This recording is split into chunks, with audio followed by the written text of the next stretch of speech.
Pronto, pessoal, retornando, lembrando que a gente está aqui, ó, dentro do assunto poderes administrativos, vendo especificamente o tópico do poder de polícia. A gente já viu quase tudo de poder de polícia, já viu conceitos, já viu características, já viu atributos. O que me resta por hora de poder de polícia é fazer o seguinte para você, é te perguntar se o poder de polícia ele pode ser delegado, se ele pode vir a ser repassado a um particular. O que você acha? Será que, por exemplo, você que é particular, pode receber o poder de polícia de alguém? E aí, pensa um pouquinho. Para poder melhorar o seu pensamento, bora fazer um desenho. Então, vem comigo que a gente vai desenhar agora. Então, aqui, ó, a gente pode olhar, tá o nosso material em slides. A gente já viu quase tudo, só tá faltando aqui, ó, esse último tópico e mais nada. Só que para a gente entender esse último tópico, bora fazer um desenho que desenhando tudo fica mais fácil na vida. O desenho que a gente pode fazer é o seguinte, ó. Pegar a caneta preta, pronto. Então a gente já sabe o seguinte, ó. O administrador, ele sai em busca do bem-estar coletivo. O bem-estar coletivo, ele é superior ao bem-estar particular. Então, a gente já sabe que quando esse administrador ele sai em busca do bem-estar coletivo, esse administrador aqui, ele vai agir com supremacia. Aí sabemos também que com essa supremacia, esse administrador ele vai receber prerrogativas, que são os poderes para que ele consiga alcançar o bem-estar coletivo. Então, perceba que o administrador, em virtude da posição de supremacia, esse administrador daqui, ele vai receber algumas prerrogativas. E uma das prerrogativas que ele tem, um dos poderes que ele tem, é o chamado poder de polícia. E a gente já sabe que o poder de polícia é o quê? É limitar o interesse individual em prol de um interesse coletivo. Tudo isso daqui a gente já viu lá no bloco passado, não tem nenhuma dificuldade. Então, quando eu falo em poder de polícia, eu vou fazer limitação de interesses individuais em prol de interesses coletivos. Só que perceba que o administrador só consegue fazer isso porque naquele momento ele está em posição de supremacia entre o particular. Agora, a minha pergunta é, esse poder de polícia, ele pode vir a ser delegado para outro particular? Essa é a grande questão. Para poder a gente falar disso, vamos pensar no seguinte, ó. O poder de polícia não é limitar o interesse individual em prol de um interesse coletivo? Beleza, já está cansado de saber disso. E a gente já sabe também que isso pode acontecer porque o administrador, naquele momento, ele recebe prerrogativas em virtude da sua posição de supremacia. Mas deixa eu te fazer uma pergunta. Quem é que vale mais, eu ou você? Nesse curso aqui, quem é que vale mais? O dono? O porteiro? Quem é que vale mais? Ninguém. Todo mundo vale exatamente a mesma coisa, porque todos são iguais perante a lei. Eu sempre até brinco dizendo, se você acha que vale mais do que alguém, se trate. Também, se você acha que vale menos que alguém, se trate também. Porque tanto soberba quanto depressão, isso não é bom para a pessoa. Então, você vale exatamente a mesma coisa que todo mundo. Porque até a Constituição, lá no seu artigo 5º, diz que todos são iguais perante a lei. Então, eu te pergunto, se todos são iguais perante a lei, eu, Ana Cláudia, poderia limitar os seus interesses individuais em meu benefício? Não. Por quê? Porque se eu estou em posição de igualdade com você, eu não posso impor condutas a você. É diferente do administrador. O administrador está representando o interesse coletivo e como o interesse coletivo é superior ao interesse particular, o administrador sim vai poder te impor condutas, mas não porque ele vale mais do que você, mas o que vale mais do que você é o interesse coletivo. Então lembra de um exemplo que eu até já dei que foi mais ou menos o seguinte, ó. Você é meu vizinho, por exemplo, você não, vou botar Guilherme aqui, mudou, hoje não é a Aline, hoje é Guilherme, não é isso, pronto. Então Guilherme está aqui, é meu vizinho. E Guilherme só gosta de músicas horrorosas, não é isso assim? Quando ele está muito rico, fino, ele escuta assim, os MC do funk. Então é mais ou menos esse o nível. Só que eu quero estudar. Posso chegar na casa de Guilherme, simplesmente bater na porta da casa dele e dizer assim, ou baixo o som, ou eu vou aí arrancar o som e ir embora. Posso fazer isso? Eu não. porque eu não posso limitar o interesse individual dele em meu benefício próprio. Agora, se eu fizer um abaixo-assinado, realizar uma denúncia ao órgão ambiental e o órgão ambiental mandar um fiscal para ver a poluição sonora que ele está fazendo, aí o representante da administração pode obrigar que ele baixe o som? Aí pode. E se ele não baixar o som, pode apreender o equipamento dele? Pode, sem problema nenhum. Então, perceba o raciocínio. O administrador, para poder limitar interesses individuais em prol do interesse coletivo, ele tem que estar em posição de supremacia. E como entre particulares a posição é de igualdade, é por isso que se diz na sua prova que o poder de polícia ele é indelegável ao particular. Como assim, professora? Vem cá que fica mais fácil. Então, vindo para cá, olha o desenho. A gente pode perceber claramente aqui, olhando para esses belíssimos bonecos palitos, né? Você sabe que desenho não é o meu forte, mas você percebe o seguinte, ó, que entre essas pessoas daqui, ó, entre os particulares, a posição é de igualdade. Sendo a posição de igualdade, é por isso que você responde na sua prova da seguinte maneira. Você vai dizer que esse poder de polícia, ele é indelegável ao particular. Por que ele é indelegável ao particular?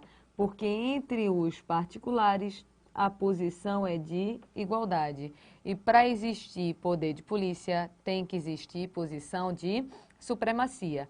Beleza e tranquilo até aqui? Só que ainda não acabou. Bora dar uma aprofundada. Vou andando mais um pouco com vocês, ainda nessa temática do poder de polícia, poder vir a ser ou não delegável a um particular. Mas a gente já sabe responder perguntas como, por exemplo, vou ser repetitiva.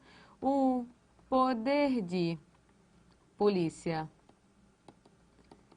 pode vir a ser delegado, lembrando, é repassado a um particular.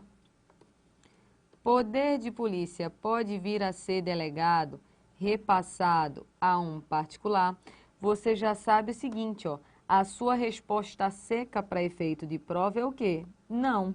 Por que o poder de polícia não pode vir a ser delegado a um particular? Porque falta a esse particular posição de supremacia.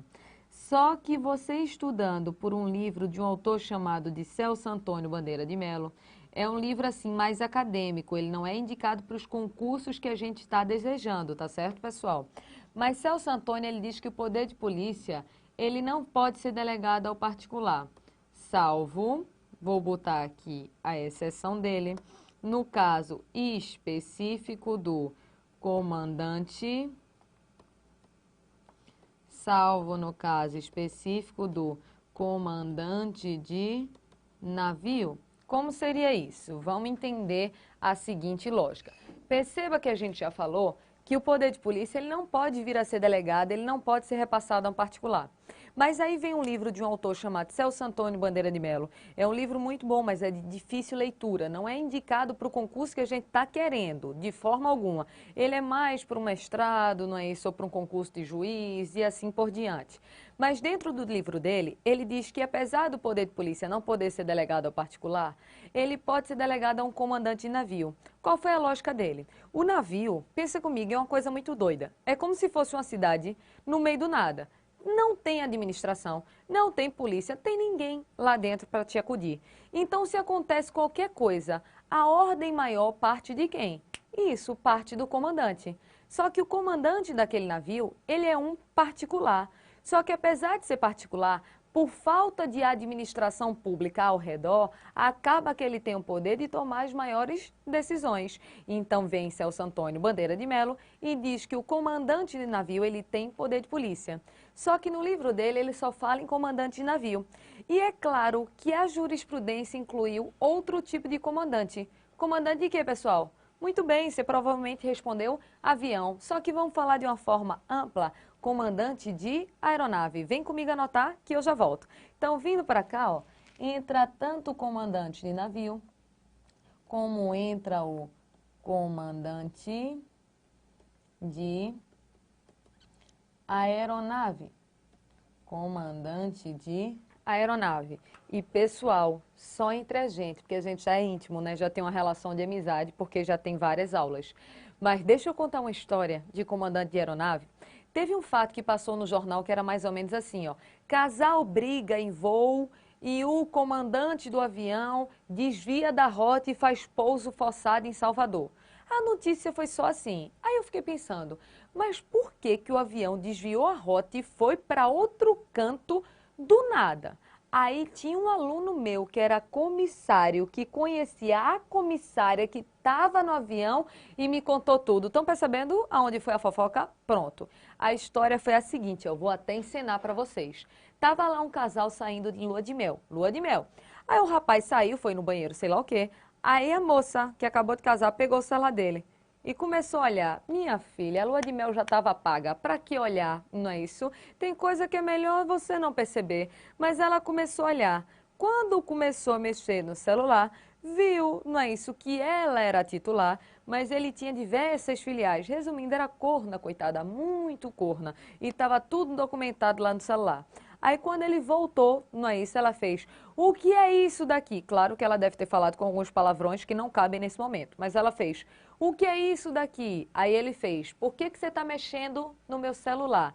Pausa para minha interpretação. Acho super errado você mexer no celular de uma pessoa, mas isso ficou tão pequeno perto das gaias. Concordam, meninas? Pelo menos as meninas concordaram comigo. Então ele estava sem moral. Começou a briga e no meio da briga ele soltou a pérola. Casei com você por pena, porque estava há muito tempo e tive pena de acabar. Meu filho, se ele falasse isso pra mim, era ele na turbina do avião, porque eu jogava ele lá dentro.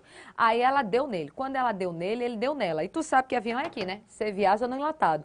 Quando alguém dá na cara de um, quem tá lá na frente já tá sentindo, de tão apertado que é o avião.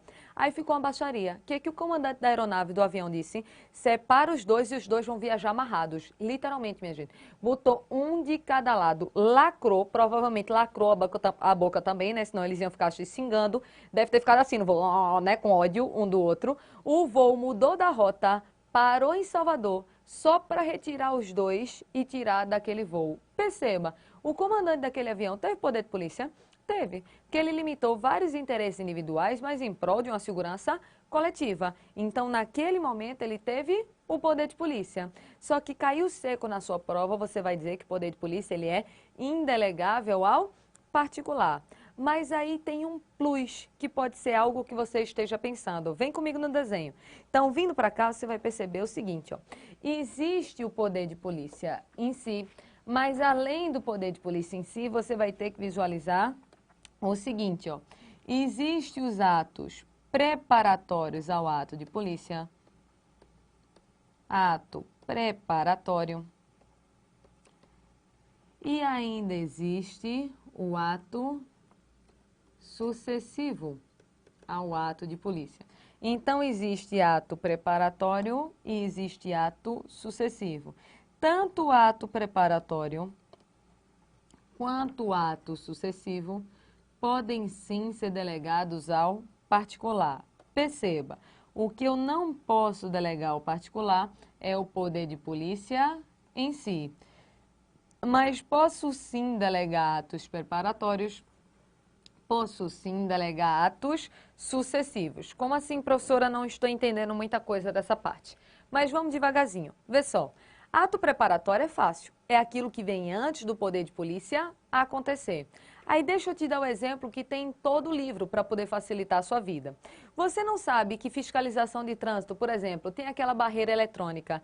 Aí fica, não é isso, o equipamento dizendo assim, piscando, que só pode passar 60 km por hora. Pronto, na sua cidade com certeza deve ter algo parecido com isso. Então ele fica lá, barreira eletrônica, piscando e, por exemplo, dizendo, só pode passar 60 km por hora. Eu te pergunto o seguinte, aquele equipamento, ele pertence ao Departamento de Trânsito? Ele pertence ao Detran? Não. Ele é de uma empresa privada, aquele equipamento. Então, veja, a empresa privada foi contratada para instalar o equipamento e fazer a fiscalização do trânsito. Só que imagina que só podia passar 60 km por hora. Eu peguei o meu carro, quis desafiar a câmera e em vez de passar 60, passei a 360.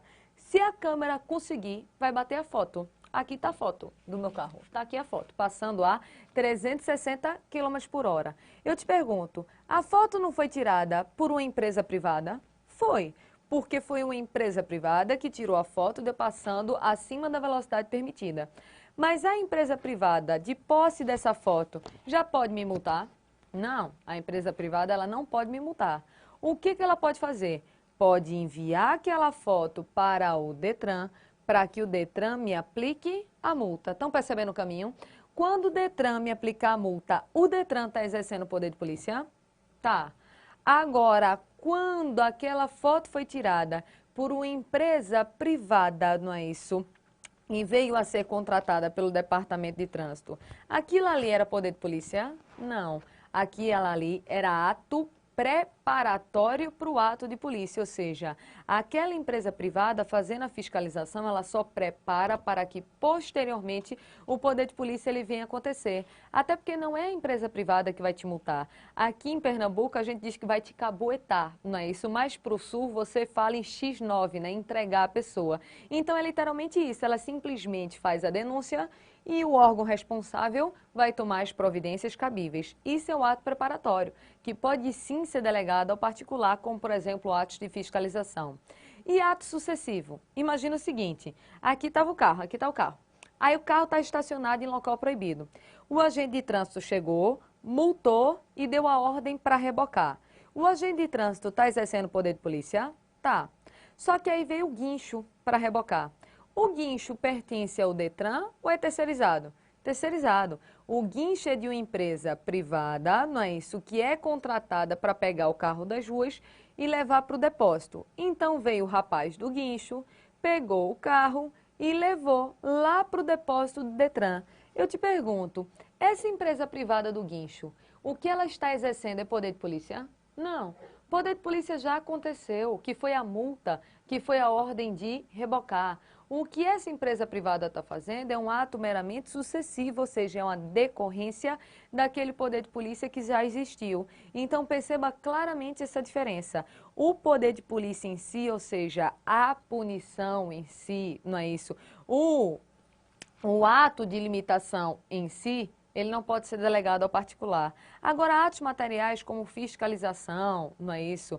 Como, não é isso, consentimento, aí podem ser delegados a um particular sem problema nenhum, que são os atos preparatórios e os atos sucessivos. Então, de poder de polícia por hora, era isso que eu tinha para falar com vocês, beleza? Então, volta no material só para tu ver como é que ficou esse daqui. Então, voltando aqui no material, aproveita, tira aí da print da tela, vai, copia essa parte daí, para a gente poder voltar para o próximo poder. Pronto, copiou, pessoal? Beleza? Então, vamos aqui, ó. Aí a gente já sabe o seguinte. Poder de polícia foi. Agora a gente vai para esse, ó. Poder regulamentar, que pode também vir a ser chamado de poder normativo. Poder regulamentar, poder normativo. Vamos devagarzinho para a gente poder entender esse tópico daqui. Para a gente poder até entender o nome, deixa eu fazer uma tabelinha aqui com vocês. Deixa eu pegar outra página em branco. Pegar aqui o preto. Vamos botar aqui, ó. Pode aparecer na sua prova falando em poder regulamentar. Pode aparecer também falando em poder normativo. Poder regulamentar e ainda em poder normativo. Deixa eu fazer uma explicação de por que isso aqui tem dois nomes diferentes. Tu lembra da pirâmide, que isso daqui é até mais matéria de direito constitucional. Você estudou a pirâmide das normas. Vou fazer uma pirâmide resumida, tá certo? Lá no ápice da pirâmide você tem quem? Isso, Constituição Federal. Abaixo da Constituição Federal você tem quem? As leis, leis ordinárias e leis complementares. Abaixo das leis você tem diversas outras normas. Que normas podem ser essas? A gente vai estudar isso aqui melhor lá em atos administrativos, mas eu vou dar exemplos de normas. Eu tenho, por exemplo, um regulamento. Eu tenho, por exemplo, um regimento. Só estou colocando exemplo de normas. Regimento. Eu tenho, por exemplo, uma portaria. Tenho, por exemplo, uma circular. E assim por diante. O que eu quero não é estudar a parte de normas com vocês agora. O que eu quero é mostrar o seguinte, ó. Olha o nome do instituto. Poder normativo, que pode aparecer na sua prova também sendo chamado de poder regulamentar. Só que perceba claramente o seguinte, ó. Poder normativo é gênero. Dentro do gênero poder normativo, eu tenho a espécie de poder regulamentar. Porque perceba, quando eu falo em poder normativo, eu estou falando em todas as normas. Já quando eu falo em poder regulamentar, eu estou falando naquela norma que adotou a forma de um regulamento. Estão percebendo essa diferença? E então, poder normativo é gênero, porque eu estou falando de todas as normas existentes. Já poder regulamentar é uma espécie, porque eu estou falando da espécie de norma, que é o regulamento. Para a prova da FCC, geralmente se usa isso daqui como se fosse sinônimo. Usa como se fosse sinônimo, poder regulamentar e poder normativo.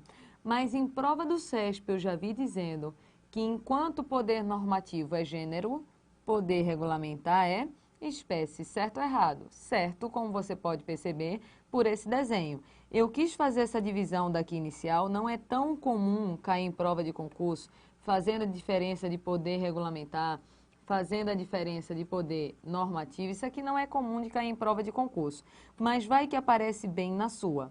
Mas o que eu quero mostrar para vocês agora é o seguinte, ó, deixa eu voltar aqui no material. Existem dois tipos de regulamento.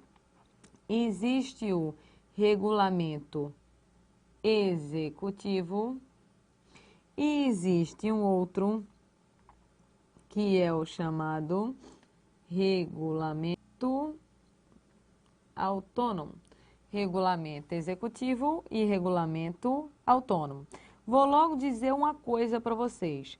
Falou só em poder regulamentar e não disse mais nada.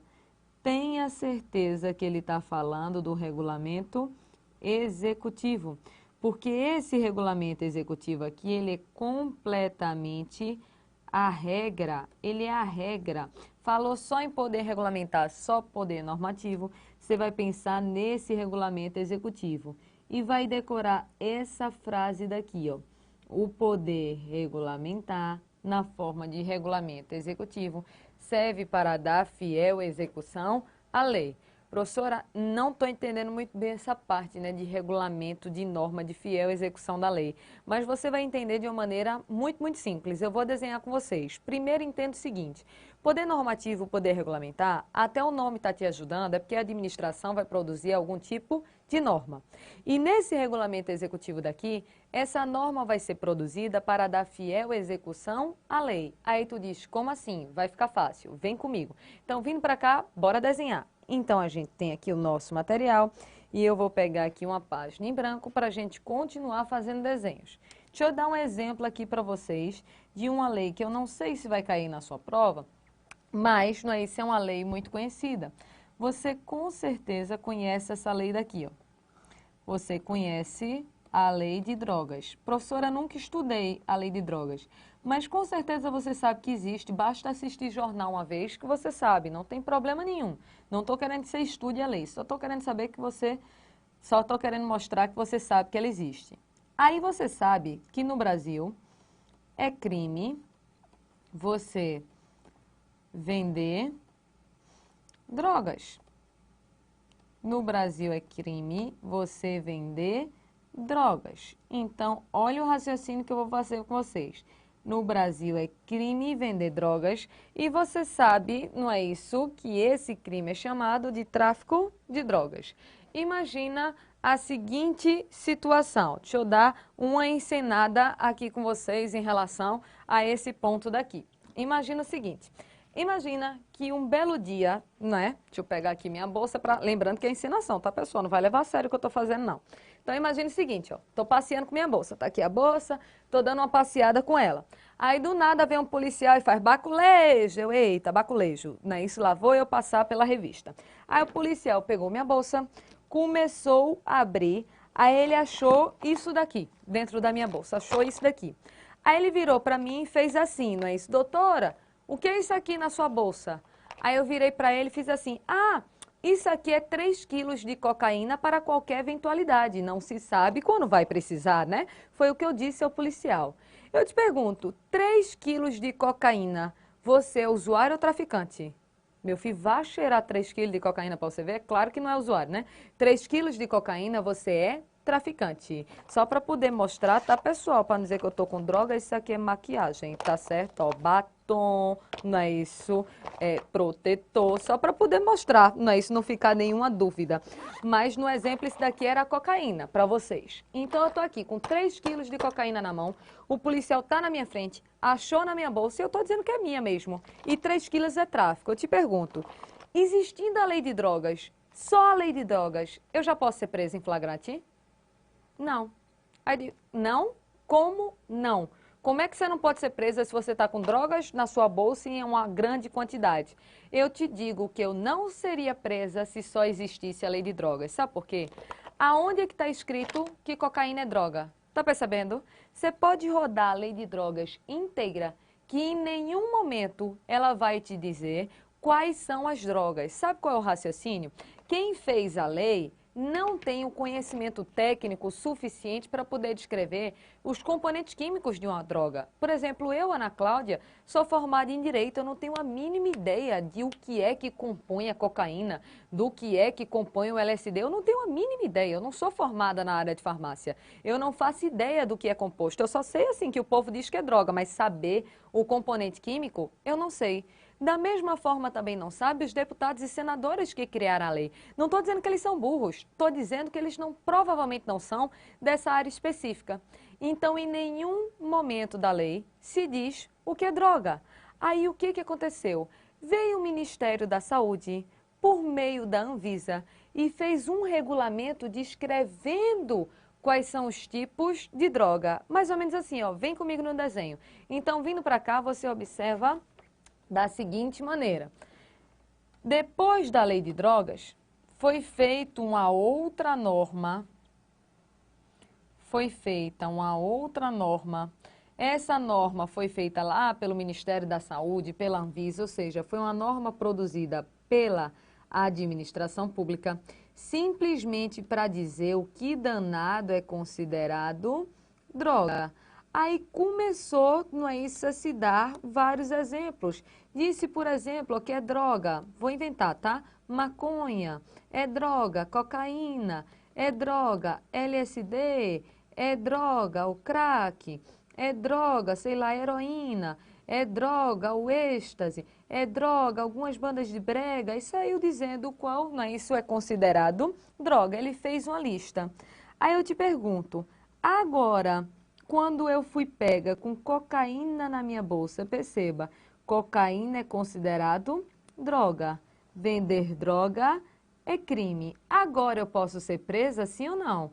Agora eu posso. Mas perceba, antes de essa norma existir, dessa norma daqui existir, eu poderia ser presa? Não. Então, o que essa norma feita pelo administrador, ele produziu?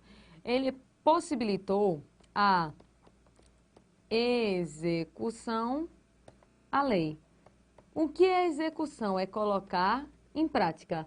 Então, essa norma feita pelo administrador possibilitou que a lei de drogas fosse executada. Só que essa norma feita pela Anvisa aqui, dizendo que é droga, ela simplesmente vai descrever o que foi pedido. Não vai descrever nem a mais e nem a menos. Então, tem que agir da forma fiel à vontade da lei. Então, perceba que essa norma produzida pela administração aqui, ó, essa norma produzida pela administração serviu para dar o quê?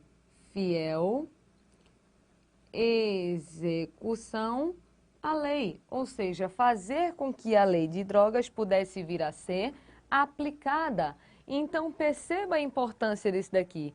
Antes desse regulamento da Anvisa, ninguém seria preso por tráfico de drogas, porque em algum momento tem que estar descrito o que é droga. E isso tem um caso muito interessante que até passou em Fantástico que eu quero falar para vocês, mas eu só falo no próximo bloco.